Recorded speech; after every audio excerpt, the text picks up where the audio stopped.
Viral di media sosial, seorang wanita bikin heboh pengguna jalan lantaran berjoget-joget seorang diri di trotoar jalan area Simpang Merdeka Aceh di Bandung, Jawa Barat.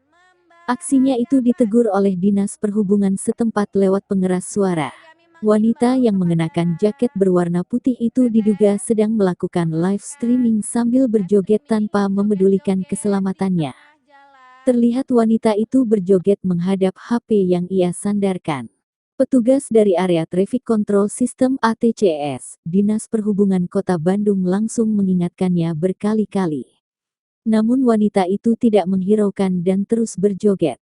Tampak wanita itu terus berjoget dengan heboh, sehingga dalam keterangannya, akun itu meminta agar tindakan ini tidak dicontoh oleh siapapun. Kepada teteh yang melakukan live streaming di tengah jalan. Demi keselamatan tidak dilakukan di tengah jalan, ucap operator ATCS Dishub Kota Bandung.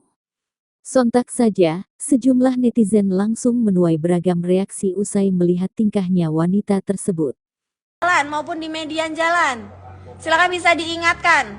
Silakan bisa dibantu diingatkan untuk teteh yang melakukan live streaming di tengah jalan dapat membahayakan.